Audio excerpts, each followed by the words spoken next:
Shalom, this is Levi Shore. Welcome back to Good Torah. So we have a special Chanukah edition. Chanukah Sameach, have a Freilich Chanukah, Happy Chanukah, however you say it. So Chanukah, special celebration of the victory of the Chashmonaim, the Maccabees over the Greek Empire. And the Greek Empire, they started a war, and it's interesting, it was a religious war. It was a battle of the Torah versus the philosophy of the Greek Empire, and we're going to see a little bit about what the whole war was about, what's the significance of the special miracles of the miraculous victory of the war of the Chashmonaim, the Maccabees against the mighty Greek Empire, and what's the significance of the special miracle of the Neiros, of the Hanukkah candles that lit, they stay lit for 8 days. All right, so we'll jump right in. So we're going to get a lot of help today from the Al Nisim, Al Porkan, which is a special edition that we say in the Shemona Esrei, in the davening, every day of Hanukkah. So one thing it says in there, it says that Kisha Amda Malchus Yavan Harasha Al Amcha Yisrael Lahashkicham Torasecha. So it's interesting. So it says that the empire of Greece, that they stood up, and it says the wicked empire of Greece, and we'll say why is the empire of Greece wicked? They stood up against your people Yisrael, against your people Israel, to chashkicham, to make them forget Torasecha, your Torah.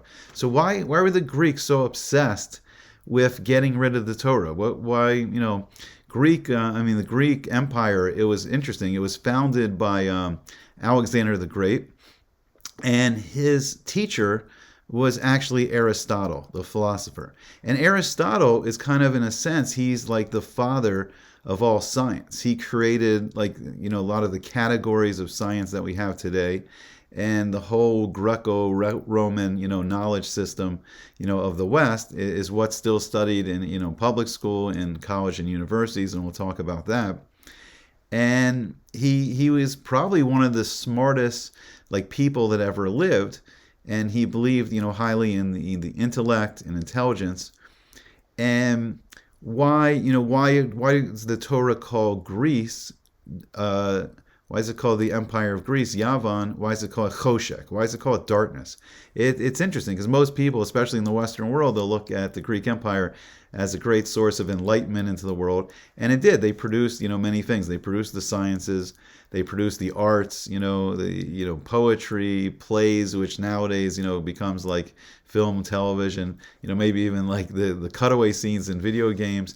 They produced, the beauty of the written word, epic poem by Homer, beautiful architecture.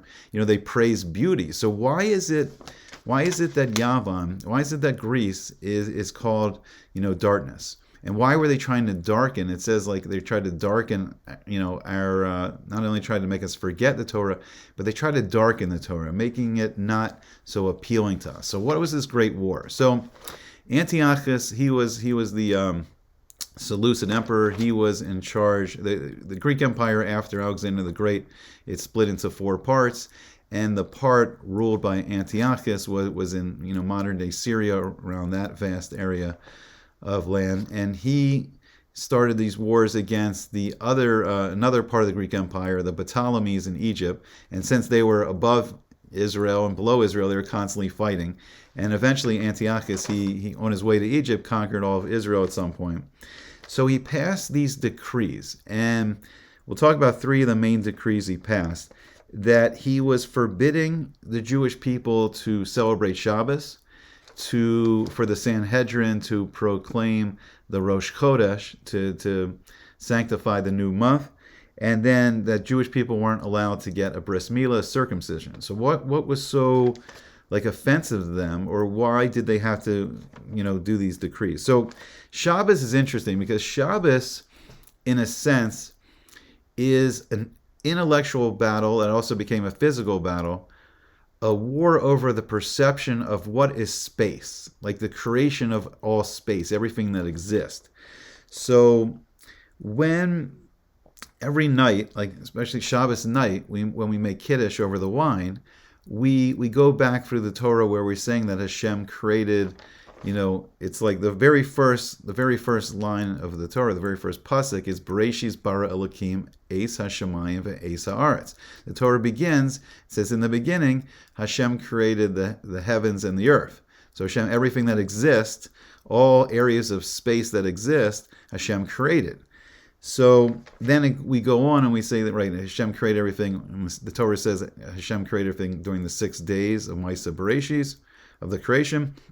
And then on the 7th day is Shabbos, is Shabbat, and Hashem rested, and then it's a day of Menucha, relaxation, of Oneg. And so we're proclaiming every Shabbos that Hashem created everything. All space that exists, everything in the heavens, all the stars, all the planets, all the galaxies, everything that exists in the heavens, Hashem created, and everything that's on the earth, all the minerals and elements, all the plants, all the animals, all the people, Hashem created everything that exists on the earth. Now, since Alexander the Great, since his teacher was Aristotle, Aristotle's philosophy was that basically that the universe always existed. The universe had no beginning and it will have no end. Now it's interesting because modern day science, into the 1960s is going to uproot, even from science now, the scientists are going to say that the universe has a beginning. It has like the singularity, the Big Bang. They're not exactly, saying that it's Hashem. So it's still more of that Greco-Roman based philosophy, but scientists are saying that there is a beginning to space. So the first was the battle over the creation of space, and the Greeks, they wanted to outlaw Shabbos, because Shabbos testifies that Hashem created everything. And then another thing is that there's the idea of the Kedusha, of bringing holiness, this positive spiritual energy into the physical world. And we'll see how this is going to also cause a conflict. So the second decree was that the Greeks, Antiochus, he wanted the Sanhedrin to stop sanctifying the Rosh Chodesh, the first day of every Jewish month. So what was that battle over? So this becomes a battle over time, about the creation of time. Now the Torah clearly says that Hashem created time. The very first word in the Torah is Bereshis, in the beginning, indicating like the initial moment of creation, and that creates not only space, but it starts ticking, away time. It's now the creation of time. Now there's time, things are measured, and then at the end of the first day of creation, Hashem calls it Yom Echad, Vayihi Erev, Vayihi Boker. There was evening, there was day, Yom Echad. It was day one, because there was no second day yet. But then Hashem goes on, and the Torah tells about, the creation done on the second day. And then as not only is Hashem creating the everything he's creating on those days of Maisa Bereshis, but Hashem's actually creating days. He's actually beginning to create time, and he creates a week. And then the pattern for the week is 6 days. 6 days where we go out and we do creative labor, we do the malacha, and then Shabbos, HaKodesh, the Holy Shabbos, where now we refrain. We don't do the 39 malacha, we don't do any creative labor, and we celebrate Shabbos, but it's also that Hashem created and set a pattern of time.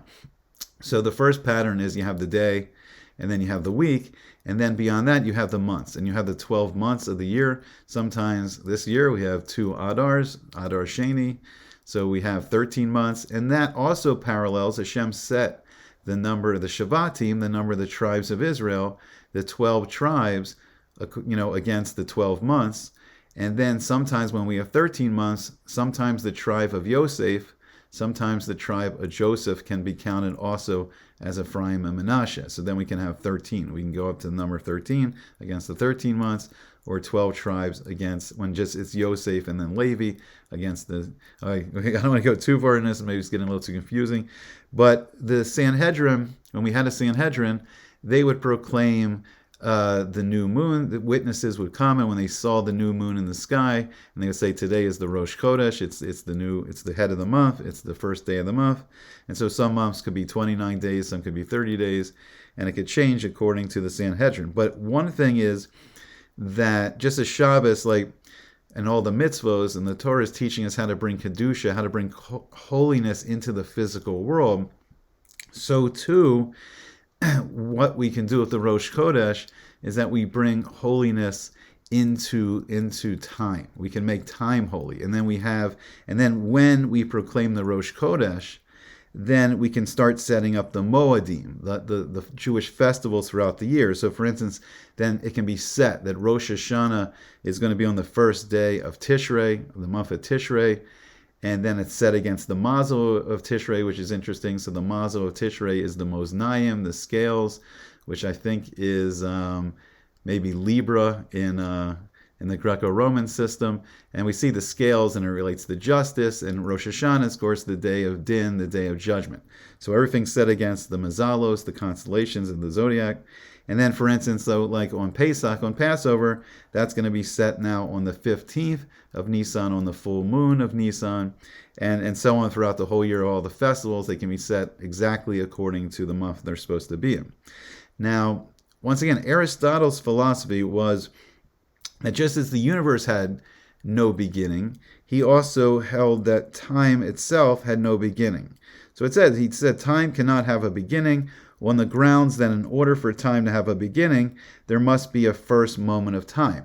So the thing is, the darkness of Greece, the darkness of Yavan, is coming from them not recognizing that Hashem is the creator of everything. That Hashem's not the creator, so they're not accepting the Torah, which is fascinating because I think about 100 or so years before these events, we talked about the Ptolemies, the kings in Egypt, the Greek kings in Egypt, and one of the Ptolemies, he ordered 72 of the Torah sages, the Chachamim, to translate the Torah from Lashon HaKodesh, from Hebrew into Greek. So they actually had in their possession at least the written Torah, and I don't know how much of the other parts of the Torah they had or didn't have, but the Greeks got the wisdom of the Torah, but didn't accept it, didn't accept the wisdom of the Torah.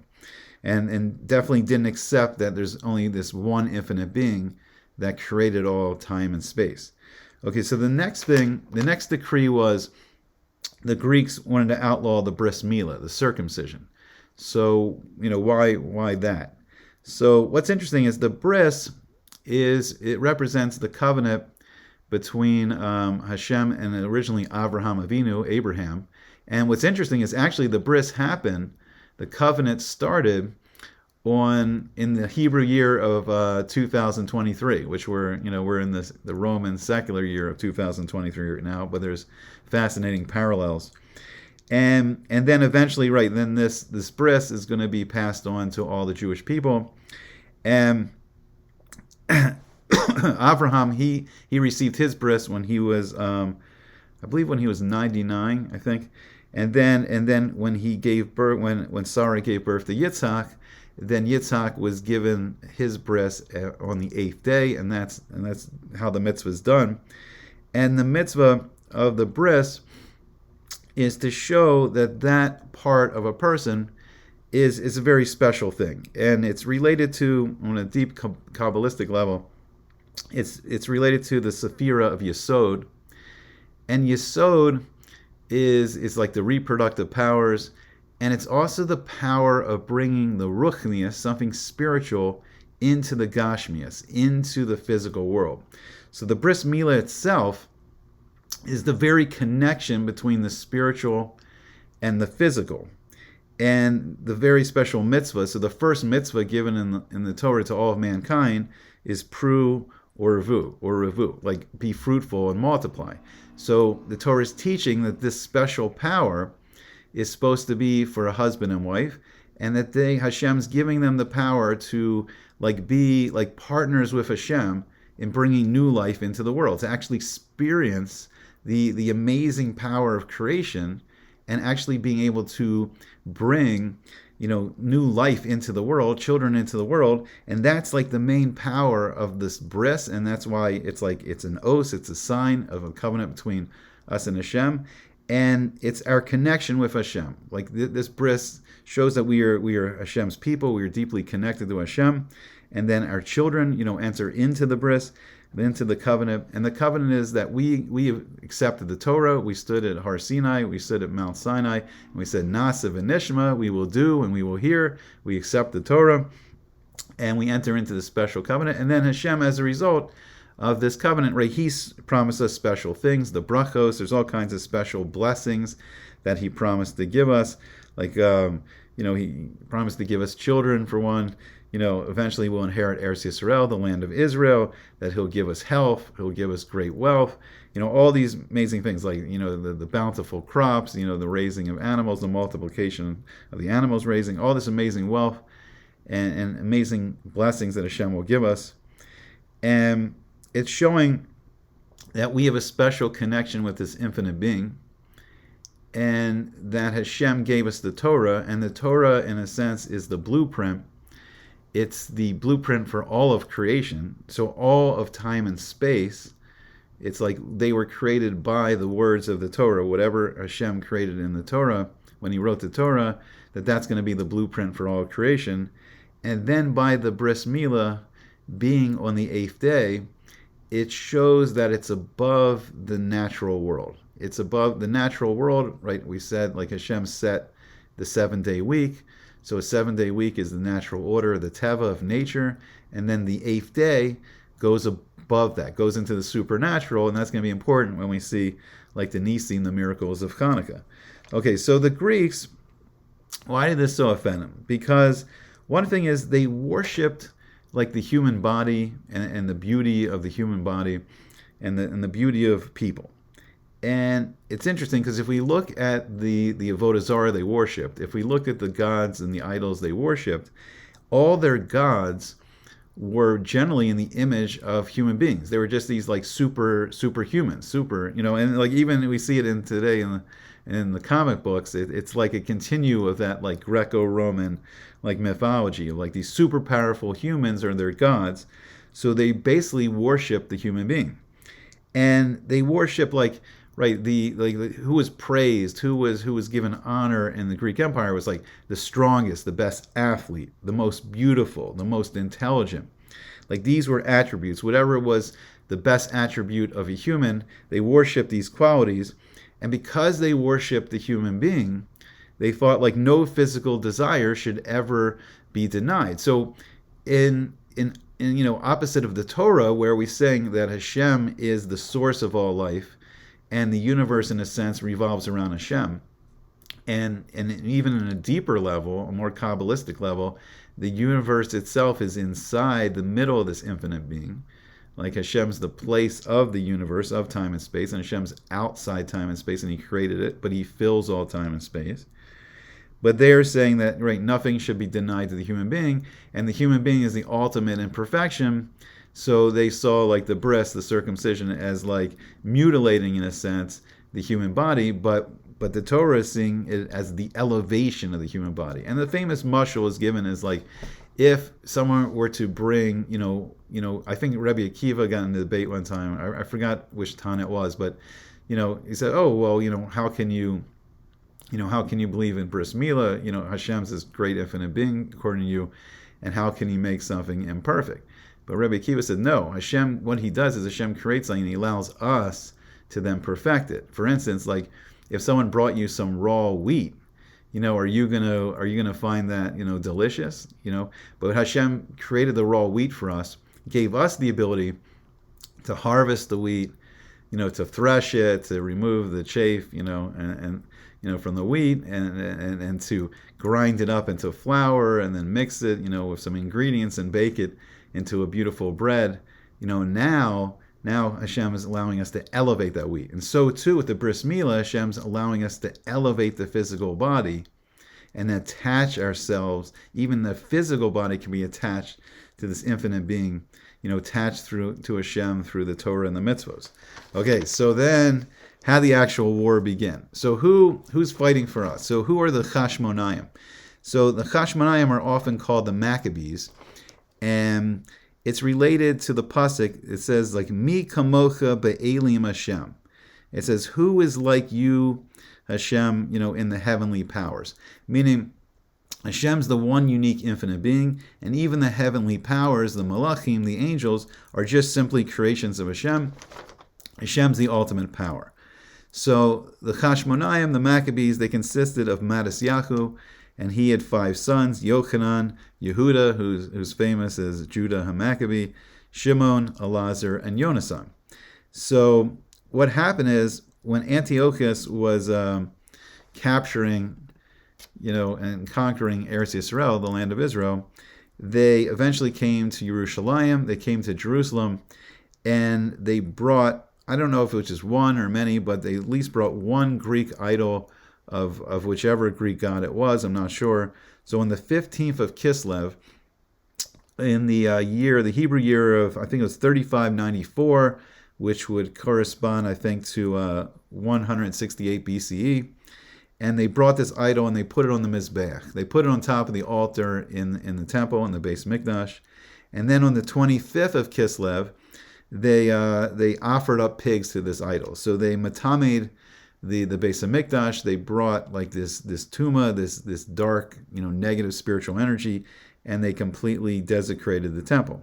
Then, at some point, some of the soldiers of the king, they came into this city of, or this town of Modi'in, which was close to Jerusalem. So that's where Matisyahu lived. Now, Matisyahu, his father was Yochanan the Kohen Gadol. So his father was the high priest.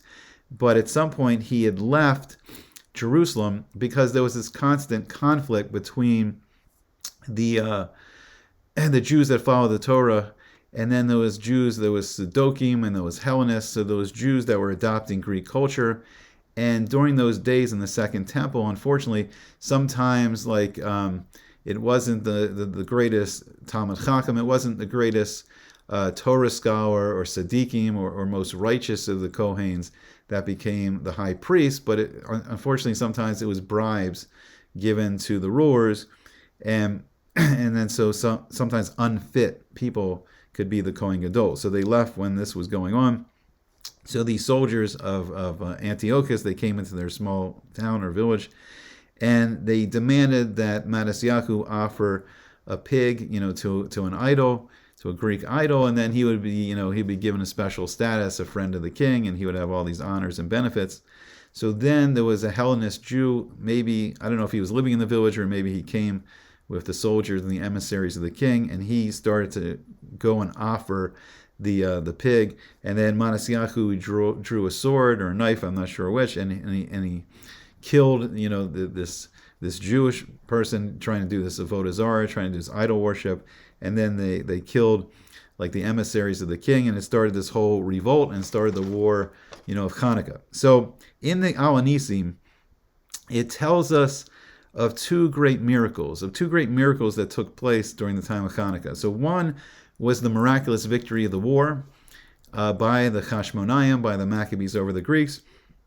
And one was, of course, the famous, the candles in the menorah in the Beis HaMikdash, after it was purified again, that they stayed lit for 8 days, even though they had one little pach hashemen, one little jar of olive oil that still was sealed with the seal of the Kohen Gadol. Okay, so it says in the Al Nisim, it says Masarta Giburim Biyad Chalashim.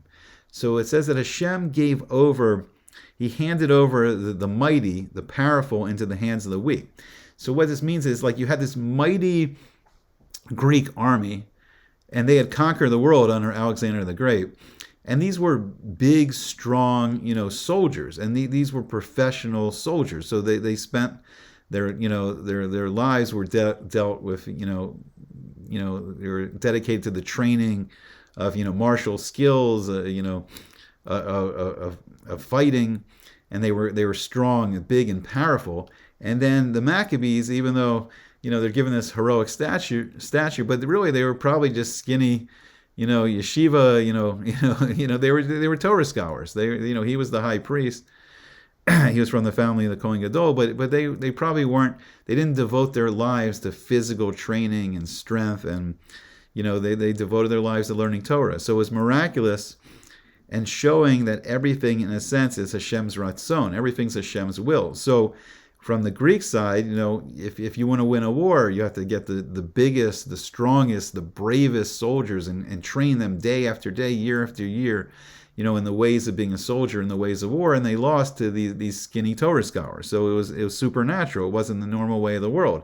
And then it says v'rabim biyad me'atim, and then he gave the many into the hands of the few. Also, not in the Greeks' philosophy. If you want to win a war, you bring overwhelming power, you bring a bigger army, and your bigger army will conquer the smaller army. So once again, this is showing it's the Ratzon of Hashem. It's only the will of Hashem that this small little army led by these Torah scholars could defeat this massive professional army with superior numbers. So it's showing it was miraculous. And then here, utameim biyad tahorim.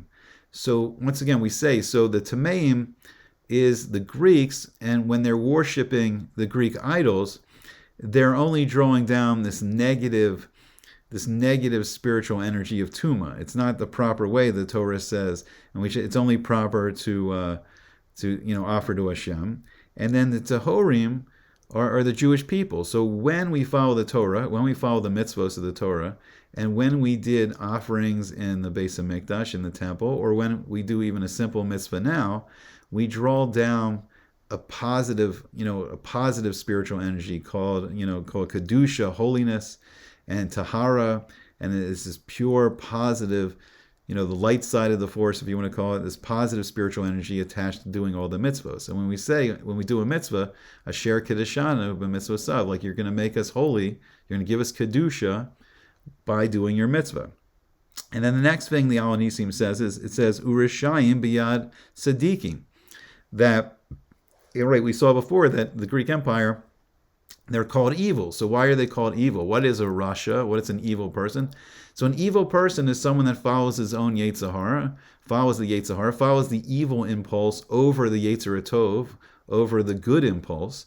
And it means by chas v'shalom, like disregarding the Torah and doing averas, like transgressing what the Torah says, doing a lo taseh, a mitzvah lo taseh, a negative mitzvah we're not supposed to do. And that, once again, it's connected to the dark spiritual energy. But then the tzaddikim, the righteous, who are they? The tzaddik is someone who uses the Yetzer Tov, uses the strength he gains from the Torah and the mitzvos, to overcome the Yetzer Hara. So he defeats the Yetzer Hara and makes the triumph of the Yetzer Tov, and then this is who was victorious in this battle. So the Greeks, who would say there is no good or bad, anything a human being does is good. The Torah says no. There's certain things that you can do, and there's certain things you can't do. There's certain things that will draw down kedusha, holiness, and doing bad things will not. It will bring down negative spiritual energy. It's not good. So the tzaddikim, the holy, Maccabees, the Chashmonaim, they won this war. So then it finishes and it says, "V'zeidim biyad osek toraseka," and those that are willfully transgressing the Torah, doing averas, doing sins that we just talked about, fell into the hands of those, busy in themselves with Torah, the students of the Torah. So the Chashmonaim, the Maccabees, they were busy learning the Torah, and it was a defeat of the Greek philosophy. So then, the miracle in the Beis HaMikdash, the miracle in the temple, is when they had a victory over the Greeks in Yerushalayim, and they drove the Greeks out of Jerusalem. So then the Kohanim came in and they metahered, the Beis HaMikdash. They removed all the idols. They had to reconsecrate like all the kalim. And so how do you reconsecrate? How do you put the holiness back into it? By like a masak, like putting the olive oil on top of the kalim, and then it's a Chanukah. It's a rededication. It's a dedication of the kalim. So that's why Mashiach himself, when Mashiach comes, is the olive oil is put on the head of the person Hashem chooses to be Mashiach, and Mashiach's related to the masach, the putting the olive oil on top. And then that person is now like dedicated to the service of Hashem. Just like everything in the temple is dedicated to the service of Hashem. The Mashiach himself, the king, the Melech, he's dedicated to the service of Hashem. And it begins by a Navi, by a prophet, rubbing the oil, on top of that. We're pouring the oil on top of the head of the king. And in this case, the Kohanim, the Maccabees, they pour the oil again on the top of the kalim, like the menorah and the mizbeach, the altar, and the shulchan, the table for the lechem apanim. And then I don't know if they had to do it maybe for the Aron Kodesh itself, the Ark of the Covenant, but everything, and all the bowls and all the forks and all the spoons and everything used in the service of the temple had to be rededicated, and that's the Chanukahs. That's the Chanukahs of the Beis HaMikdash. It's the inauguration, and that's why we call it Chanukah. That's one reason we call it Chanukah. And then they found that one little jar of olive oil that still had the seal of the Kohen Gadol, and they only had enough for one day. So, the Gemara says, why do we celebrate for 8 days? If they had one day, we should just be celebrating for 7 days. But it says in the Gemara that they put only like 1/8 of the amount into the Neiros. They only used 1/8 of the amount, and then miraculously it burned the whole day. So each day was a miracle. But what it shows is the concept of Ner Mitzvah, Torah Or.